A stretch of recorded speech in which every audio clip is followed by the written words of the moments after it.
Amanhã vai ser o Dia Internacional dos Avós.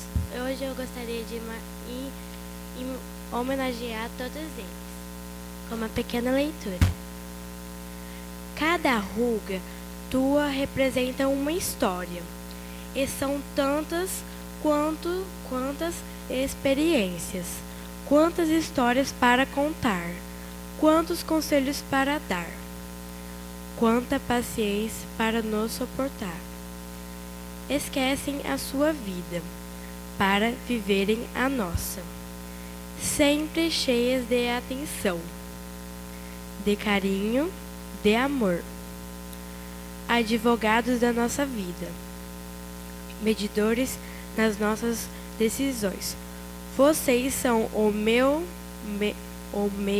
termo, o equilíbrio, a palavra da esperança, o colo que aninha, o ombro que, apesar de cansado, apoia, o olhar de complacência, o oásis da segurança que aplaca a sede e alimenta o corpo.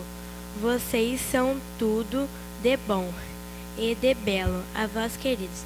Feliz Dia dos Avós para todos os avós.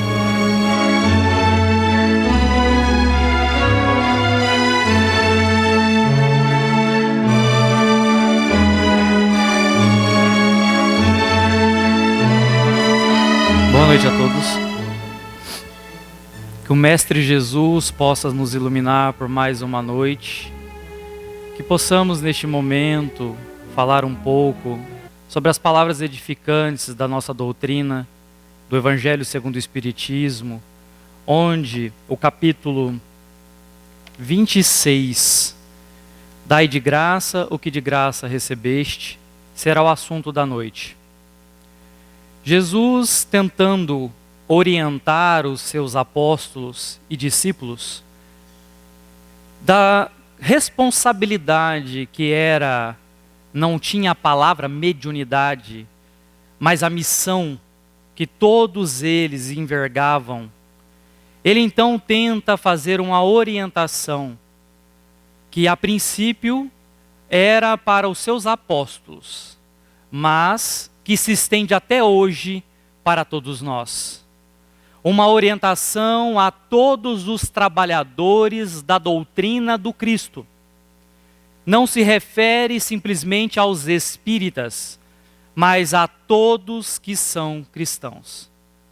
Cabe a nós observarmos a advertência do Mestre Jesus, quando ele, nesses 3 capítulos do Evangelho, que são sequenciais, o 25, o 26, o 27, que são orientações aos médiuns, aos trabalhadores. Buscais e achareis, dai de graça o que de graça recebeste, pedis e obtereis. São orientações a todos nós, que devemos carregá-las por onde quer que nós passamos. A mediunidade é um dom de Deus, que foi um empréstimo do amor, da divindade para todos nós. A importância da mediunidade através do intercâmbio que ela exerce para todos nós, do mundo material com o mundo espiritual. A palavra mediunidade deriva de médium, que deriva de medium do latim, que significa aquele que está no meio entre o plano material e o plano espiritual. Então o médium é um instrumento e a faculdade se chama mediunidade. A mediunidade é inerente a todos os seres humanos. É uma faculdade orgânica. Hoje, grandes pesquisadores já começam a achar determinadas regiões do cérebro onde alguns médiuns, os ostensivos, aqueles que têm grandes mediunidades, têm certas regiões do cérebro muito mais desenvolvida do que aqueles que não possuem uma mediunidade ostensiva.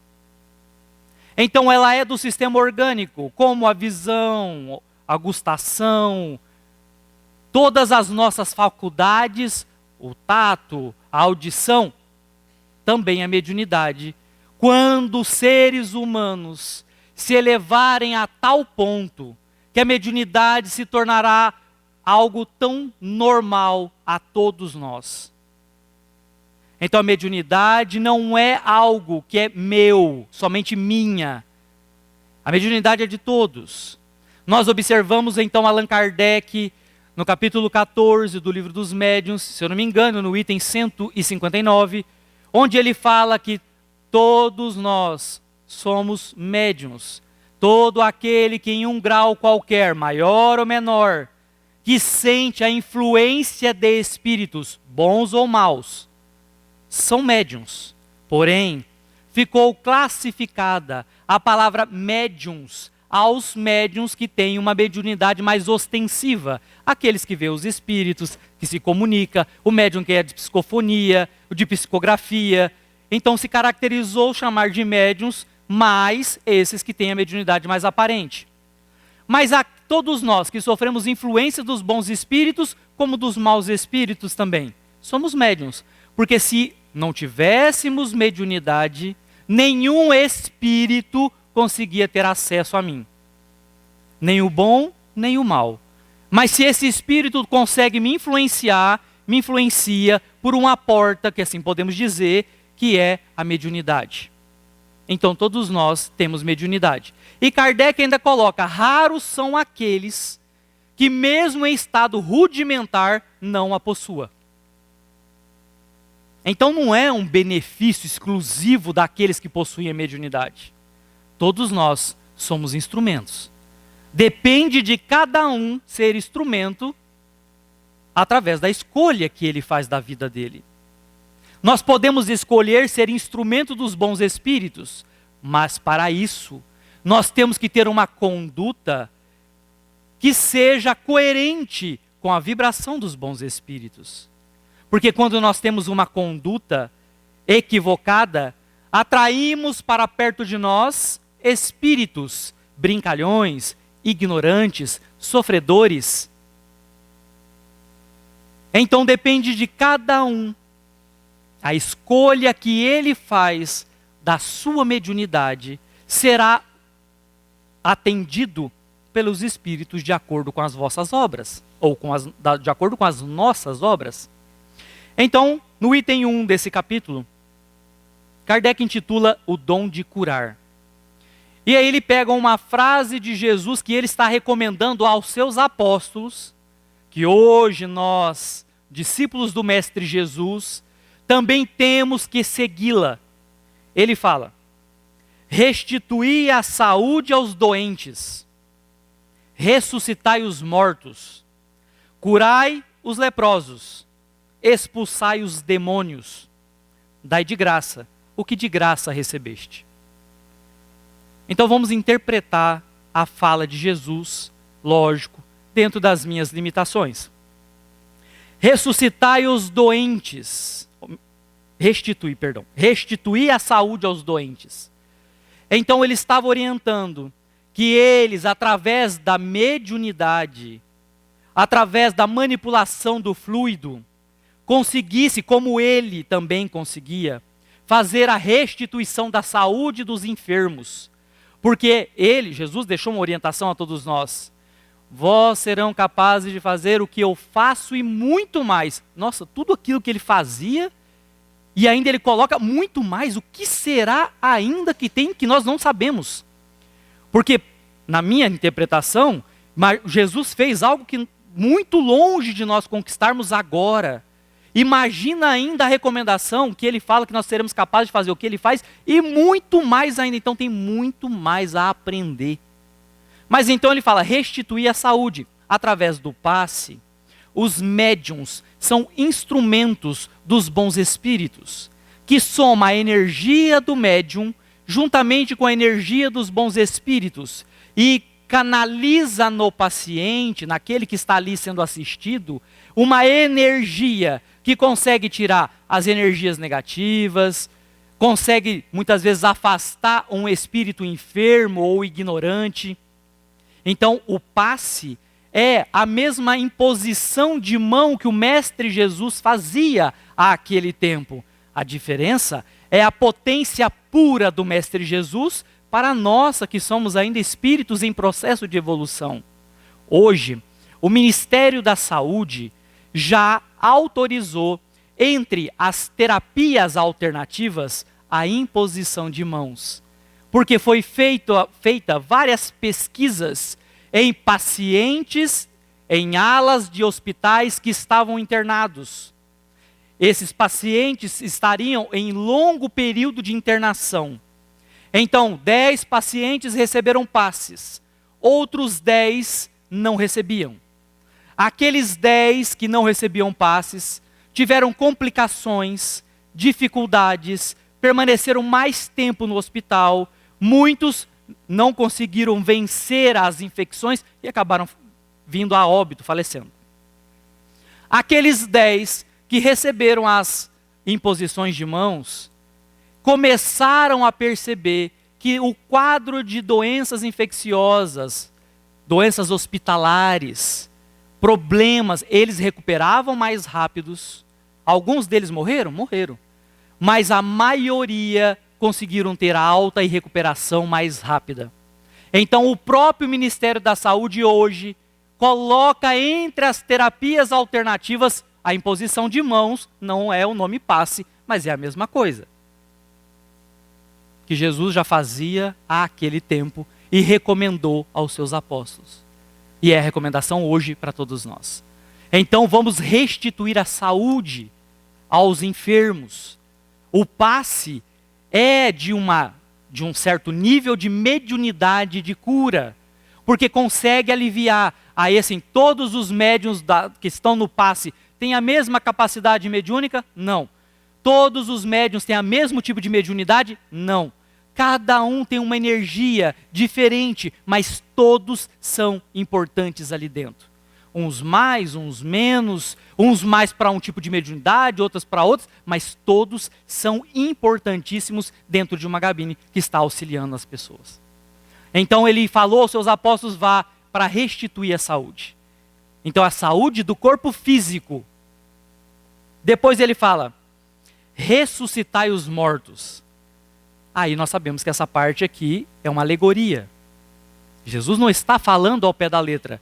Nós sabemos, lá no livro dos Espíritos, pergunta 422, sobre catalepsia, que é a morte aparente, ou letargia, nós podemos observar que é impossível uma pessoa que já entrou no processo de desencarnação, morte é fenômeno biológico, desencarnação é fenômeno do espírito. Quem morre é o corpo, o espírito desencarna. Então, a partir do momento que inicia o desligamento de os fios que prende o perispírito ao corpo físico, não mais pode voltar atrás. Uma amiga falando para mim que o pai estava na UTI, melhorou, e de repente ele começou a falar, que beleza está o céu hoje, olha quanta estrela, estava na UTI. Mas o céu está tão lindo, olha, seu irmão acaba de chegar. E conversava com o irmão e ela não via nada, mas ela entendeu que ele estava sendo desligado do corpo. Então quando os fios que prendem o perispírito ao corpo começa a ser desligado, a pessoa começa a ficar com um pezinho lá, um pezinho cá, vê aqui, vê lá, e aí ela começa. Quando entra nesse processo, não há mais como retornar. Então, a partir da desencarnação, não tem mais como trazer a vida. Então, mas Lázaro foi ressuscitado. Mas o filho da viúva de Naim foi ressuscitado. A filha de Jairo, está no Novo Testamento. Aquilo ali não estavam mortos. O próprio Jesus fala a Jairo, sua filha dorme. Chega a menina e fala, Talita cumi, menina, levante. E ela levanta, ela acorda daquele processo que ela não conseguia, da letargia ou catalepsia, que é uma morte aparente, onde os batimentos cardíacos e respiratórios são quase nulos. Mas está vivo, está o espírito ligado. As extremidades ficam roxas, cianótico, mas está ligado. Lázaro não estava morto, mas Lázaro estava até já estava mal cheiroso. Lázaro era possuidor de dermatoses, possivelmente lepra. Daí o nome que Lazareto. Lazareto era o local onde colocava as pessoas com lepra, derivado de Lázaro. Lazarento, leproso. Então ele possuía a lepra.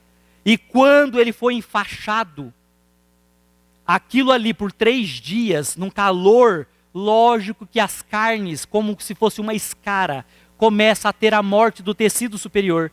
Mas quando Jesus fala, levanta-te, e ele levanta e sai. Então Jesus está falando então para ressuscitar aqui morto.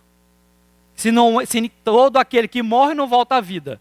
Não naquele corpo, mas em outras vezes, em outros corpos. Boca muito seca. Então nós temos que observar que a pessoa não regressa àquele corpo dela, mas ela regressa em outros corpos, através da reencarnação. Então qual era o morto que Jesus estava falando para a gente ressuscitar? Todo aquele que se afastou das leis de Deus está morto para Deus. Não por causa que Deus o considera morto, porque ele se coloca em posição de morto. Porque ele vive a vida material como se fosse a única vida. Então ele não acredita, ele não imagina nada do mundo espiritual. Então para as leis de Deus, ele está morto. Para a evolução, ele está morto. Ele não é morto espiritualmente. Ele encontra adormecido, anestesiado. Daí a necessidade dos apóstolos irem a esses materialistas, a esses que não conseguem pensar na espiritualidade, não dedicam uma religião, irem a esses mortos, trazerem eles para o Cristo. Mas aí ele fala também, curai os leprosos. Mas Jesus então cometeu talvez uma falha, ou não? Vamos pensar. Se ele fala restituir a saúde aos enfermos, aí ele volta e fala, curai os leprosos? Ué, mas ele já não falou para restituir a saúde? Lepra também não é uma doença? Por que ele voltaria a falar novamente para curar os leprosos? Que lepra era essa? Quais eram esse tipo de enfermidade que ele estava pedindo? Era aqueles que possuíam as chagas morais. Era aqueles que estavam doentes do espírito. Era aqueles que através dos vícios materiais e os vícios morais, eram espíritos praticamente inferiores na sua colocação. Era então através das palavras do seu evangelho que eles poderiam balsamizar essas chagas e esses espíritos recuperarem a saúde. Então ele fala de curar o corpo físico, ele fala dos ignorantes que não conhecem a lei de Deus, ele está falando então daqueles do espírito, aqueles espíritos que estão perdidos, que estão com chagas morais, que têm defeitos, que todos nós temos defeitos. Então era esses que ele estava falando. E por último ele fala, expulsai os demônios. Demônio da palavra grega daimons, que é espírito, expulsai. Mas para expulsar, que aí nós podemos colocar, para que nós tenhamos autoridade moral, para chegar a um espírito e falar para ele, sai, nós temos que ter autoridade moral. Porque a gente vai falar, sai, o espírito fala, não saio. Porque nós não temos autoridade moral. O que é ter autoridade moral? É a pessoa que vivencia o evangelho, ou pelo menos tenta vivenciar o evangelho. É uma pessoa dedicada a renúncias. É aquela pessoa que poderia hoje, por exemplo, estar na festa. Está passeando, está jogando, está entre os amigos, está em barzinho, mas está na casa espírita. Está renunciando o seu tempo para o estudo, para ir à casa espírita ou a um templo religioso, seja ele qual for. Mas são pessoas que renunciam. Eu tenho vontade de ofender, mas eu renuncio à vontade porque o ensinamento do Cristo me ensina isso. Eu renuncio aos prazeres da vida porque eu pretendo seguir o Mestre. E para seguir Jesus, renúncia e disciplina são palavras-chave. Isso nos trará autoridade moral. Porque imagina, como eu fiquei sabendo numa sessão mediúnica há muito tempo atrás, um espírito que estava acompanhando um irmão que era alcoólatra. E o doutrinador ou dialogador ali da reunião mediúnica falou assim: meu irmão, de hoje em diante você não vai mais ficar com ele. Porque eu estou te proibindo, em nome de Deus, porque você está fazendo ele beber. Aí o espírito respondeu, rindo, falou assim: você que bebe, falando que eu não posso beber com ele? Que moral você tem? O doutrinador ficou quieto, parou, deixou outro, porque ele não tinha moral para falar. Como poderia ele cobrar algo que não vivencia? Nós não somos perfeitos, mas nós temos que nos esforçar para alcançar, dentro das nossas limitações, a perfeição. Dentro da nossa limitação, não é a perfeição do Cristo. Dentro da nossa limitação, o máximo que você consegue ir. Quantos quilos você consegue carregar? Cada que carrega uma quantidade. Mas carregue o máximo que conseguir. Consiga carregar, modificar a tua vida, renunciando de acordo com as suas forças. O máximo que puder, para que possa melhorar. Depois, preces pagas. Jesus, então, faz uma orientação, porque naquela época as preces eram pagas. Mas aqueles sacerdotes antigos, eles ganhavam dinheiro das famílias que tinham acabado de perder um ente querido. E em desespero, pagavam altas quantias aos sacerdotes para que orassem a Deus, para que tirasse do sofrimento o seu ente querido. Então as preces eram pagas. E hoje nós sabemos que não existe, porque a prece que nós fazemos através da caridade é um ato religioso e essa intercessão é divina e não podemos negociar e vender o que não nos pertence. A mediunidade é um dom de Deus, que foi dado aos homens para que eles pudessem ressarcir os seus débitos no caminho do amor. Vocês imaginam assim, o mal que eu fiz no passado, como que eu vou restituir nesta encarnação? Através do bem. Todo o mal que se fez é apagado pelo bem que se faz. Mas somente quem tem dinheiro poderia fazer caridade financeira, porque só ele que tem dinheiro, só ele que pode dar, mas a mediunidade é o dom de Deus para todas as pessoas, que através do concurso dos bons espíritos, nós podemos ajudar a todas as pessoas. Não precisa de dinheiro para fazer caridade. A palavra amiga, muitas vezes são instrumentos dos bons espíritos, que nos intui para falar uma palavra de consolo a uma pessoa. Nós é que não reparamos, mas os bons espíritos muitas vezes nos utilizam para aconselhar os nossos irmãos que estão em dores. Mas infelizmente, pelo nosso desleixo também, os maus espíritos também interferem e conseguem utilizar a nossa mediunidade para falar palavras ofensivas e magoar nossos irmãos. É uma onda. Se você se sintoniza com os bons espíritos, você capta orientações superiores. Mas se você sintoniza com aqueles espíritos ainda endividados, é lógico que você vai ter o concurso deles. Então nós podemos, através do passe, exercer a mediunidade, fazendo caridade, quitando débitos. Então, para apagar o mal que se fez no passado, precisamos da caridade. E se só tivesse a caridade monetária, então os pobres não tinham como pagar. Mas a mediunidade é o dom de Deus a todas as criaturas, para que todas as criaturas, através do amor e do trabalho fraterno, pudesse ressarcir os débitos. Então a caridade é um dom de Deus. E o que vem de Deus não se cobra, não se ridica. Nós somos servos do Mestre. E o Mestre nos pede que nós sigamos os seus exemplos. que foram exemplos vivos. Jesus somente não falou como vivenciou. Porque era fácil falar, mas vivenciar foi complicado. Mas ele tirou de letra e viveu até no momento da sua crucificação. Ele mostrou o perdão, a paciência, a tolerância, o amor ao próximo. Não estava preocupado com o que eles estavam fazendo com Jesus. Jesus não preocupava com isso. Jesus preocupava com eles. Pai, perdoa, porque eles não sabem o que fazem. Jesus não estava pedindo ajuda dos céus.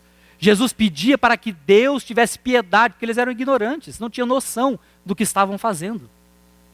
E quando alguém nos provoca e nos perturba, será que também nós falamos para Jesus, Jesus, perdoa, porque eles não sabem o que fazem? Geralmente a gente não lembra da parte religiosa. Geralmente o primeiro instinto nosso é o revide, a agressão, seja verbal, seja física, ou seja em pensamentos. Tem gente que não fala, que já é uma evolução grandiosa. Não faz, mas ainda pensa. São processos evolutivos. Bem antigamente, se alguém ofendesse a gente, nós matávamos. Aí evoluímos. Aí nós pegamos e começamos a contratar alguém para matar. Porque nós já tínhamos evoluído. Aí nós evoluímos muito, perdemos a coragem de matar. Mas continuamos batendo, saindo na porrada com todo mundo. Aí muito tempo se passa, reencarna de novo, evoluímos mais um pouco. Nós não batemos mais ninguém, mas ofendemos. E a nossa língua é como punhal a ferir os outros. Quando evoluirmos mais um pouco, nós vamos pensar e não vamos falar mais. Mas dentro de nós falamos, ai, se eu pudesse. Ai, se não fosse a doutrina espírita. E quando evoluir mais um pouco, nós nem ofendido vamos sentir mais. Porque nós vamos compreender os nossos irmãos. Vamos olhar que eles merecem o nosso perdão, como nós também merecemos ser perdoados, porque também nós erramos. Vocês já ensinaram os filhos de vocês a perdoar? Porque falar que tem que perdoar o coleguinha é muito fácil. Mas o pai e a mãe já pediu perdão para o filho? Ou vai me dizer que o pai e a mãe nunca errou? Porque você tanto mostra a humildade de reconhecer o seu erro, e o filho está aprendendo, como você ensina o filho a aprender a perdoar. Porque aprender a perdoar é um dom. Mas nós não fazemos isso. Se te bater, bate nele. Então nós ensinamos o revide do molequinho desde pequenininho, vira aquele ser humano grosso, muitas vezes agressivo. Eu não sei o que eu fiz para o meu filho para ele ser desse jeito. É agressivo comigo. Ué, você está comendo o que você plantou. Ou muitas vezes negligenciou. Talvez você ensinou através dos seus exemplos a ser agressivo, ele aprendeu a ser agressivo. Só que ele não entendeu que ele não podia ser agressivo com os pais. E muitas vezes é. Então você indiretamente, você deseducou. Mas eu fiz tudo correto e meu filho ainda saiu fora. Aí é o espírito. Aí você deu religião, deu educação, fez tudo. E ele escolheu um caminho errado através do livre-arbítrio dele. Mas você está com a consciência tranquila. Então nós temos que aprender a ensinar. Porque nós falamos, nós cobramos o perdão, mas nós não aprendemos a ensinar o perdão. A partir do momento que a gente reconhece, fala assim, me perdoe, me desculpe, eu errei. Você está dando a oportunidade da criança, das pessoas que convivem com a gente, de exercer o perdão, que é uma ação maravilhosa. Jesus, então, tem uma passagem muito polêmica, onde nós vemos cada coisa assim. Eu já vi filmes, onde Jesus batendo nos outros. Mercadores expulsos do templo, ou os vendilhões do templo.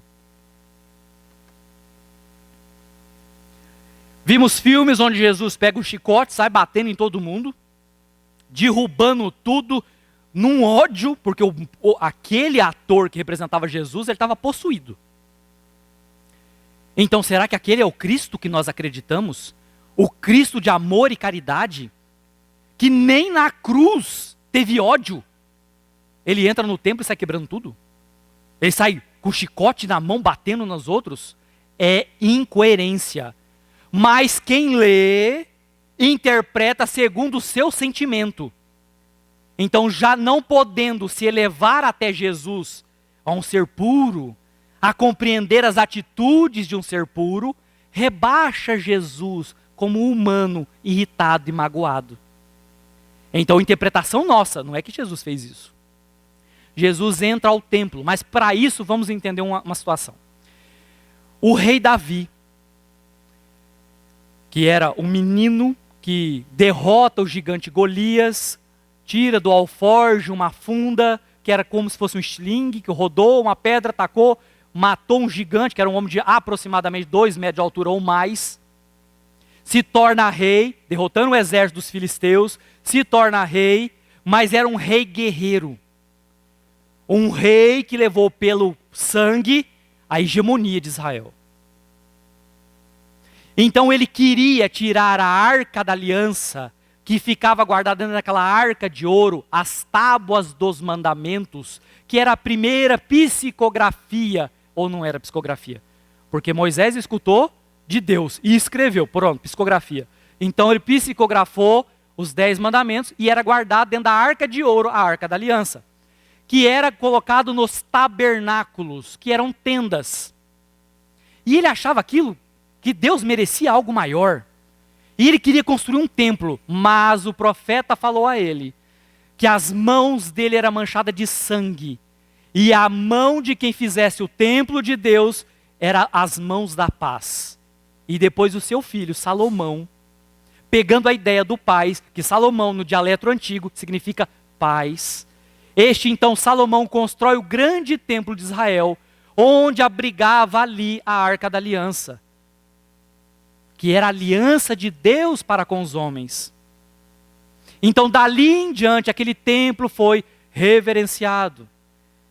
E aí depois teve um primeiro ataque, onde Nabucodonosor, o rei dos babilônios, invade Israel, destrói o templo, vai embora levando todos os escravizados para a Babilônia, deixando poucos judeus ali para trás, principalmente deixou assim, mulheres, idosos, os homens levaram para ser escravizados. Após 70 anos de escravidão, vem Ciro, o persa, derrota Nabucodonosor, liberta todos os judeus, eles voltam para Israel e reconstrói o templo, mas agora menor. Depois, aos tempos de Jesus, Herodes o Grande, um edomita, que governava a província da Judéia, reconstrói o templo melhor ainda que Salomão tinha construído. E então aquele templo tinha aproximadamente de 15 a 20 mil trabalhadores dentro do templo. Tinha uma guarda própria, romana própria. E tinha ali ao lado do templo a Torre Antônia, que era uma fortificação romana com mais de 6 mil homens. Aí você acha que Jesus ia entrar dentro desse templo, sair quebrando tudo e não ia ser preso de imediato? Nós então temos que buscar o Salmo do rei Davi, 69, item 9, onde ele fala que reconstituiria ali a sua casa, ele zelaria da sua casa, que o Messias então, no caso Jesus, quando viesse, ia zelar pela casa de Deus. Jesus então, mostrando ser o Messias e mais uma profecia vivenciando, ele faz uma pregação muda, porque não é da nossa cultura, que a encenação também é uma pregação. Jesus então encena, e ali ele deixa claro que ele fazia referência à profecia que o Messias teria zelo pelo templo de Deus. Então Jesus entra e pega algumas cordas que tocavam animais e sai espantando os animais que estavam dentro. O átrio dos romanos, ou o átrio dos gentios, era uma grande edificação fora do templo, lotado de boi, de cabra, de ovelha, de pombos para sacrifício. Porque todo aquele que pecou, o judeu, antigamente, sacrificava animais a Deus para pagar pecados. A porta do templo era lotado de animais, cheiro de excremento, o cheiro do sangue do sacrifício. Tinham pessoas contratadas do templo para ver se aquele animal era do agrado de Deus. Se aquele animal tinha alguma deformidade, mandava embora. Então aquele que vinha de longe e não tinha como trazer um boi de lá, podia chegar ali e comprar o seu boizinho do sacrifício. Aí aquele que vinha de fora, de outros países, vinha com moeda estrangeira. Chegava lá, tinha casa de câmbio. Você trocava a moeda estrangeira pela moeda deles. Então tinha comércio dentro da casa de Deus. Tinha matança dentro da casa de Deus. Jesus derruba a mesa do cambista para que ele não mais negociasse, não mais vendesse dentro da casa de Deus. Ele então espanta os animais, e eles vendiam, eram tão folgadinhos que já tinha até o banco dentro do templo que eles vendiam pombos para os pobres, porque os ricos compravam um animal maior. Mas os pobres não tinham dinheiro, compravam pombos para sacrifício. Então Jesus derruba as bancas, os bancos, as cadeiras, onde eles estavam sentados, tirando eles, mostrando que eles ali não podiam ficar. Não falou nada. Até que depois ele levanta a voz e fala: minha casa será chamada casa de oração por todas as nações. A casa de Deus é a casa de toda. A casa de Deus será chamada assim por todas as nações. Então na casa de Deus, independente de qual seja, ela tem que ser uma casa onde não haja comércio, não haja permuta, não haja troca. Não tem como comprar Deus. Não tem como barganhar o perdão de Deus. Não é sacrificando, não é dando dinheiro que você compra perdão. Deus não é mercador. Deus não permite que faça isso. E eles faziam. Eles faziam sacrifícios para ganhar perdão e graça de Deus. Vendiam o que não tinha, muitas vezes, para comprar um baita do animal para matar, simplesmente para pedir perdão. Não sabiam ainda. Então Jesus encena. Quando nós lemos o livro Paulo de Tarso, ou melhor, Paulo e Estevão, onde Paulo de Tarso, ele mostra ali onde o profeta Ágabo chega até ele, tira o cinto dele, se amarra, se joga no chão e se debate, levanta, bate a poeira, vai embora. E Paulo entendeu que se ele fosse a Jerusalém ele ia ser preso. Era profecia. Então para os judeus existiam lições de encenação. E Jesus ensinou mais uma, mostrando a todos o respeito. Mas o mesmo Paulo de Tarso, ele tem uma frase que ele fala assim: o nosso corpo físico é o templo do Espírito. A casa religiosa é o templo de Deus. O corpo é matéria, o templo é matéria. O Espírito e Deus são algo espiritual. Então, da mesma forma que dentro da casa de Deus você tem que cultuar Deus e ter respeito, dentro do seu corpo, que é a catedral do seu espírito, você tem que deixar entrar a palavra do Cristo, para que o Cristo expulse os vendilhões de dentro de cada um de nós. A simbologia, da mesma forma que Jesus entra no templo e limpa o templo dos mercadores, de tudo aquilo que é errado, de tudo aquilo que são ordenações humanas, são rituais, nós temos que deixar o Cristo entrar dentro da nossa casa, dentro do nosso templo do Espírito, e fazer com que o Cristo nos limpe, expulsando os mercadores, os vendilhões, todas essas incoerências, esses defeitos, as escolhas equivocadas da nossa vida.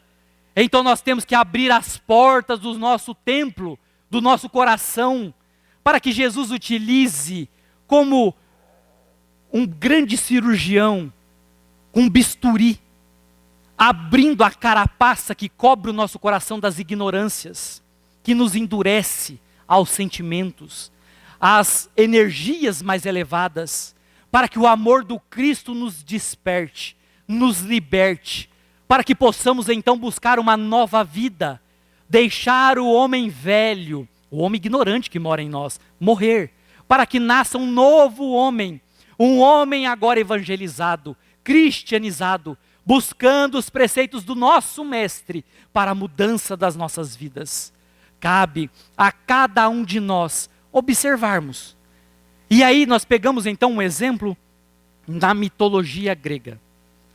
Nós temos então uma Nereida chamada Tétis, que se apaixonou por Peleu. Peleu, pai do grande Aquiles, aquele rei dos Mirmidões, onde ficou todo conhecido pelo calcanhar de Aquiles.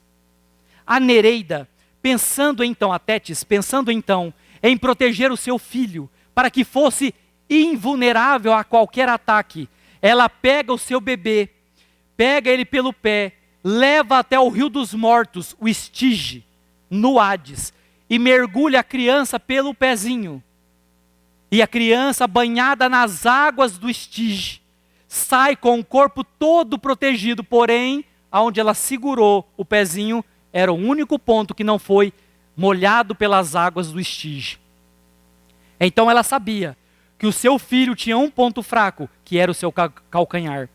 Ela ficou muito preocupada, porque quando ela foi às moiras, as 3 fiandeiras que cuidavam do fio da vida de todos, as moiras falaram a ela: seu filho morrerá de frente das muralhas de Troia. E ela, tentando então protegê-lo, fez se banhar nas águas do Estige. Então cresce Aquiles, aquele grande guerreiro, onde a mitologia fala que ele foi orientado por Quiron, o centauro, que era professor dos grandes heróis da mitologia. Ele então se torna quase que invencível, porém ele é ferido por uma flecha envenenada no seu calcanhar que não era protegido. E a flecha envenenada atirada pelo príncipe Paris o mata. O que eu gostaria de falar com isso? Que todos nós temos o calcanhar de Aquiles. Todos nós temos pontos vulneráveis na nossa vida. O que nós precisamos então fazer com os pontos vulneráveis? Tornar eles fortes. Exercitar até que ele possa sair daquela fragilidade a ele ser forte. Qual é o seu ponto fraco? Trabalhe para que ele seja ponto forte. Para que ele não mais seja aonde os maus espíritos e as pessoas ignorantes vão atacar a sua vida, tocando na tua ferida, para que você sinta dor, para que te machuque. Então há necessidade que nós possamos buscar no trabalho, no estudo, a edificação das nossas vidas. A mediunidade é um dom de Deus, ela é luz que veio para iluminar o nosso caminho, e todo médium carrega essa luz. Imagina se Jesus tivesse colocando uma alegoria, o médium ser como postes de luz. Imagina uma praça lotada de postes de luz. E aí você vê o resto da cidade sem nenhum poste. Aquela praça muito iluminada, o resto da cidade em trevas. Então Jesus pegou os seus postes, os seus médiuns, com a luz da mediunidade e espalhou sobre o mundo, para que cada médium fizesse a sua função, que era iluminar os caminhos dos sofredores, que nas trevas da angústia, do desespero, nas noites tenebrosas que se afastam do Cristo, os médiuns têm, através do dom de Deus que é a mediunidade, iluminar os caminhos, dissipando as trevas de dor, para que possamos então buscar em amor do nosso Mestre Jesus, a luz edificante do cristianismo redivivo, que a nossa doutrina nos trouxe para a libertação das nossas amarras, para que possamos, espíritos unidos dentro da doutrina que nos abriga, possamos então formar grande fileira de trabalhadores, a levar a todos os irmãos sofredores a luz da nossa doutrina, que é a luz do Mestre Jesus. Sejamos então trabalhadores edificantes, a nos trabalhar, a edificar dentro de nós a luz, porque quando a luz nasce de dentro para fora, aonde quer que nós chegamos, ela se faz presente, como a prece ou oração de Francisco de Assis, que nós possamos levar a luz onde haja trevas. É a missão de todo medianeiro, que ele seja equilibrado, que ele seja verdadeiramente comprometido com o Mestre Jesus. Não é mediunidade de aparecer, não é o médium que quer ser mais do que os outros, porque o bom médium não é o que tem a faculdade mediúnica maior ou melhor do que as outras. Porque Emmanuel, no livro O Consolador, na pergunta 383, ele fala que todas as mediunidades são iguais, perfeitas, equilibradas. São nós que fazemos o diferencial.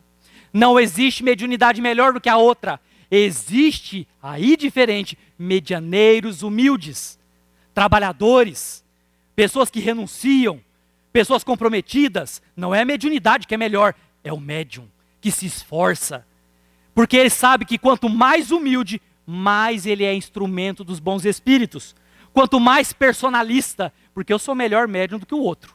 Porque eu faço mais, a minha palestra é melhor do que a dos outros. Porque o meu passe é melhor do que o dos outros. Esse médium é personalista, ele não pensa no Cristo, ele não pensa na coletividade, ele pensa em ele aparecer. Então nós trabalhamos para o Cristo, nosso patrão é Jesus. E o bom médium e a melhor mediunidade é com o Cristo. Através dos exemplos do Mestre, aquele que seguir estará a caminho da mediunidade com Jesus. Que o nosso Mestre Jesus se faça presente nesta casa, trazendo a cada um de nós o alívio para as nossas dores, seja física, emocional, espiritual. Que o Mestre Jesus possa, através das palavras edificantes do seu Evangelho, interpenetrando o nosso espírito, e que de gota em gota, como remédio homeopático, possa nos libertar de nós mesmos, daquele homem ignorante, para o acesso aos bons espíritos. Para que sejamos trabalhadores e tragamos para dentro dessa casa harmonia cada vez mais.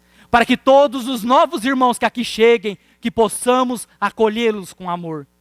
Que possamos ser servos do Mestre Jesus. E que esta casa continue abençoada, a receber tantas almas que aqui passam, encarnadas e desencarnadas. Que Jesus oriente e proteja a todos nós, abençoando as nossas famílias. Que Ele se faça presente conosco, hoje, agora e sempre. Que assim seja.